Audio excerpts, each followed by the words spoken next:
आदाब नमस्कार। The red mic में आपका स्वागत है। मैं हूं सौरभ शुक्ला। जैसे हम रोज़ एक डिस्पैच कर रहे हैं शंकराचार्य के ऊपर, क्योंकि वो बहुत महत्वपूर्ण स्टोरी है। उत्तर प्रदेश में शक्ति और राजनीति का केंद्र अब बनारस पूरी तरीके से बन चुका है। शंकराचार्य बनारस में हैं और उत्तर प्रदेश की एक टीम उनसे पूछताछ करने पहुंच चुकी है।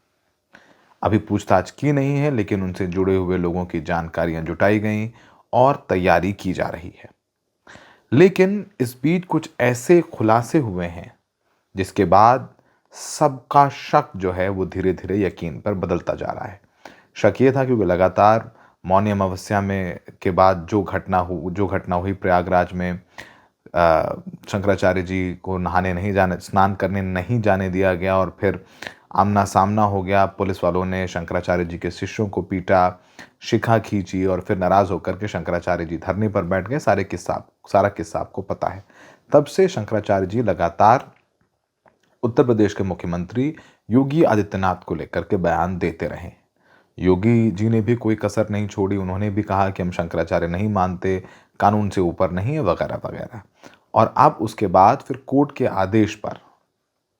आदेश पर ही सही, पॉक्सो के धाराओं में शंकराचार्य जी के खिलाफ मुकदमा दर्ज हो गया है। अब इस बीच कुछ चीजें ऐसे निकल करके सामने आने लगी हैं, जैसे हमने पहले कहा, वो शक कि भाई क्या ये राजनीतिक प्रतिद्वंद्विता या शंकराचार्य को चुप कराने या सबक सिखाने की मंशा से कार्रवाई की जा रही है।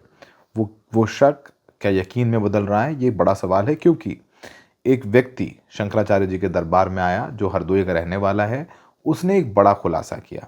उसने खुलासा किया कि भाई देखिए, मैं हरदोई का रहने वाला हूँ, एक पत्रकार हूँ। मेरे पास आशुतोष महाराज आया और इसने कहा कि आप शंकराचार्य पर अपनी बेटी के जरिए झूठे आरोप लगवा दे कि शंकराचार्य जी ने आपकी बेटी के साथ गलत काम किया। लेकिन मैंने हाँ नहीं भरी। मुझे पैसे ऑफर किए गए, पर मैंने साफ कह दिया कि मैं ये झूठे आरोप शंकराचार्य जी के खिलाफ नहीं लगाऊंगा। ये तो पॉइंट नंबर 1। अब दूसरा जो पॉइंट है वो एक ऐसी तस्वीर है जिसकी चर्चा बहुत ज़ोरों से हो रही है और ज़ोरों से होनी भी चाहिए। क्योंकि आशुतोष महाराज, जिसने ये शिकायत शंकराचार्य जी के खिलाफ की है, वो खुद हिस्ट्री शीटर है। उसकी पूरी जानकारी हमने आपको दी है, जिसमें उसके ऊपर गौकशी से लेकर के तमाम मुकदमे हैं, ब्लैकमेलिंग के मुकदमे, ज़मीन कब्जे करने के मुकदमे, सब मुकदमे उसके ऊपर हैं, आशुतोष महाराज के ऊपर। और जो कंप्लेनेंट है उसकी एक तस्वीर आई है। वो तस्वीर आई है प्रयागराज के additional police commissioner Ajay Pal Sharma के साथ। प्रयागराज पुलिस ही शंकराचार्य जी के खिलाफ ये कार्रवाई कर रही है, जांच कर रही है। और उसका additional commissioner of police Ajay Pal Sharma की एक तस्वीर है, जिसमें अजय पाल शर्मा के जन्मदिन का केक काटा जा रहा है और बगल में खड़ा है आशुतोष ब्रह्मचारी। आशुतोष ब्रह्मचारी ने डीआईजी रैंक के अधिकारी के लिए केक अरेंज किया और उन्हें कटवाते हुए नजर आ रहे हैं। तो जाहिर सी बात है कि पुलिस और शिकायत कार्यकर्ता के रिश्ते अब जग जाहिर हो गए हैं। प्रयागराज पुलिस इस पूरे मामले में जांच कर रही है, एफआईआर दर्ज कर चुकी है। शंकराचार्य जी ने एक तस्वीर दिखाई इस प्रेस कॉन्फ्रेंस में मोबाइल पर और कहा कि इसमें अजय पाल शर्मा और आशुतोष महाराज एक ही तस्वीर में हैं। इसमें अजय पाल शर्मा केक काटते हुए नजर आ रहे हैं, जबकि आशुतोष महाराज उनके बगल में खड़े हुए हैं। शंकराचार्य जी ने अपने प्रेस कॉन्फ्रेंस में कहा कि इनका नाम अजय पाल शर्मा है। इस समय इनके अधीन ही जांच चल रही है, यानी जांच का जो सुपरविजन है वो अजय पाल शर्मा कर रहे हैं। एक हिस्ट्री शीटर के साथ पुलिस का बड़ा अफसर बर्थडे सेलिब्रेशन कर रहा है। मेरे खिलाफ सब कुछ योजनाबद्ध तरीके से किया गया। पूरे सिस्टम को मेरे खिलाफ इसलिए लगाया गया ताकि मैं गौ रक्षा अभियान से पीछे हट जाऊं, पर ये संभव नहीं है। ये बात शंकराचार्य जी ने कही है। शंकराचार्य जी ने इस प्रेस कॉन्फ्रेंस में क्या कुछ कहा, आइए आपको सुनवाते हैं। कल एक व्यक्ति आया था, वो भी कहा कि हमको प्रलोभन दिया गया था आप छोटी देखिए ना, गवाही के लिए। वो व्यक्ति आया और कितना डरा हुआ था। उसको धमका रहे हैं कि देख लेना फिर जी लेना। ये क्या बात है? लड़की लड़का, माने जो उन्होंने भेजा है ईमेल, उस ईमेल में लिखा है लड़का आब्लिक लड़की। इसका मतलब कि वो पहले से प्लान किए हुए हैं कि एक लड़का का और एक लड़की का इसमें हम करवाएंगे।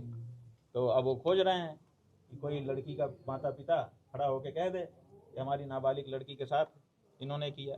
माने शंकराचार्य संस्था को समाप्त कर देने के लिए इतना बड़ा षड्यंत्र किया जा रहा है। हम आपसे आपके माध्यम से कहना चाहेंगे कि ये मामला भारत के दुर्लभतम मामलों में माने प्रवेश कर रहा है।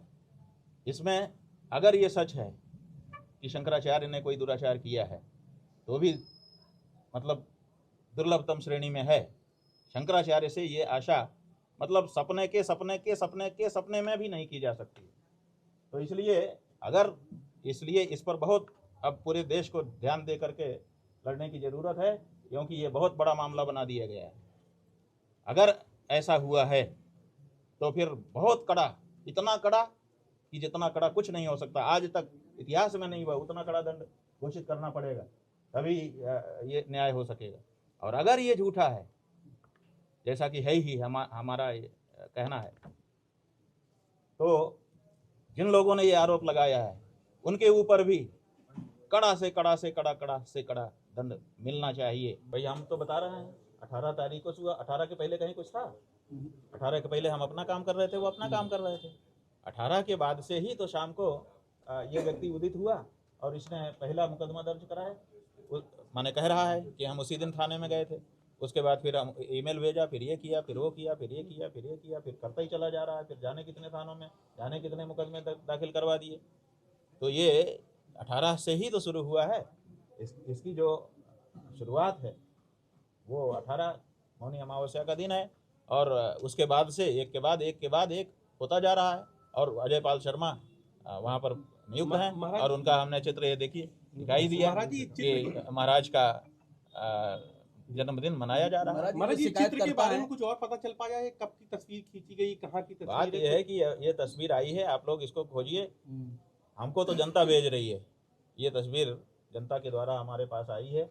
ये देखिए महाराज, इनसे आप जनता जो भेज रही है उसका ये कहना है कि इनसे आप क्या जांच की उम्मीद रखेंगे, क्योंकि ये तो उनके साथ मिलकर के सेलिब्रेशन कर रहे हैं। अब आपने सुना शंकराचार्य जी ने क्या कुछ कहा, ये तस्वीर भी आपने देखी जिसमें अजय पाल शर्मा आशुतोष महाराज की मौजूदगी में केक काटते हुए नज़र आ रहे हैं, और साथ में एक दो लोग ही हैं, और साफ तौर पर इस तस्वीर में घनिष्ठता आशुतोष महाराज और अजय पाल शर्मा के बीच नज़र आ रही है, जो कि DIG हैं उत्तर प्रदेश पुलिस में। अब जांच तेज़ हो गई है। 21 फरवरी को FIR दर्ज हो गई थी, और सोमवार को एक टीम पहुंच भी गई। पूछताछ नहीं हुई सोमवार और मंगलवार, लेकिन बुधवार बहुत अहम दिन रहने वाला है। आशंका ये भी जताई जा रही है कि जिन धाराओं में पॉक्सो की ये मुकदमा दर्ज किया गया है उसमें शंकराचार्य जी की गिरफ्तारी होना तय है, ये कहा जा रहा है। लेकिन अभी शंकराचार्य जी के खिलाफ जब से FIR हुई है, तब से एक तबका जो धर्म के नाम पर, हिंदुत्व के नाम पर BJP को वोट देता आया है, वो ठगा हुआ महसूस कर रहा है। और ख़ासकर ब्राह्मण समाज को लग रहा है कि उनके वोट से BJP जीती, और अब शंकराचार्य जो इतना बड़ा धार्मिक पद है, पहले तो उस पद को मानने से मना कर देना, उसके बाद शिष्यों की पिटाई कर देना, शिखा खींचना, और अब मुकदमा दर्ज कर लेना, ये स्वीकार नहीं किया जा सकता है। लोग ये भी कह रहे हैं कि जब ये शंकराचार्य जी को नहीं छोड़ा जा रहा है तो हम फिर किस खेत की मूली हैं। अब सूत्रों के मुताबिक ये भी पता चला है कि गिरफ्तारी करने को लेकर के और ना गिरफ्तारी करने को लेकर के अभी आखिरी फैसला नहीं हुआ है। हमारे कुछ अधिकारियों से बात हुई।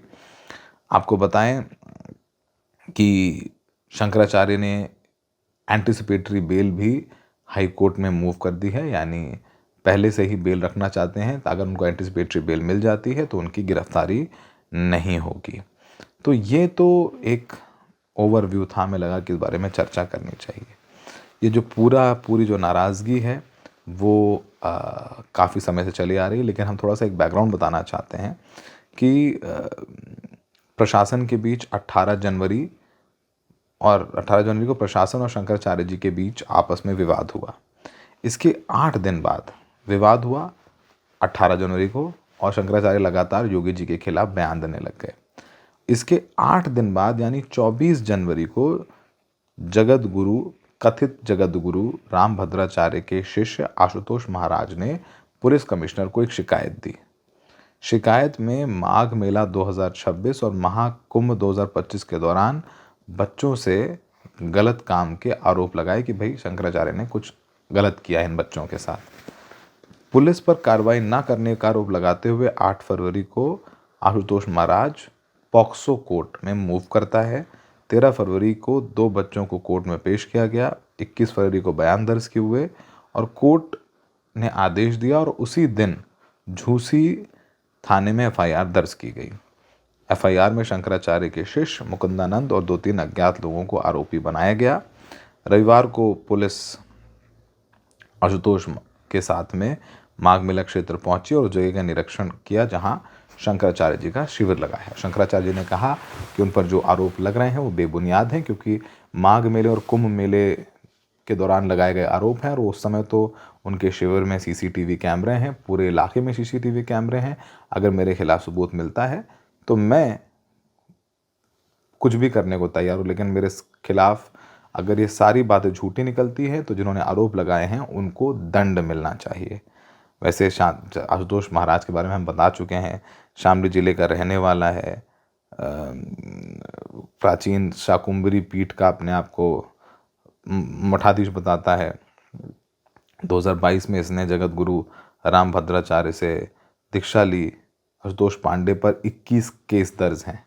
21 केस दर्ज हैं। हिस्ट्री शीट नंबर है 76A और यूपी गोविंद अधिनियम, एंटी करप्शन गैंगस्टर और आईटी एक्ट में इसके खिलाफ केस दर्ज हैं। तो शाहजहांपुर और हरदोई से कई जगह से अब बयान आ रहे हैं जिसमें लोग ये कह रहे हैं कि भाई हमें शंकराचार्य जी को फंसाने के लिए पैसे दिए गए थे।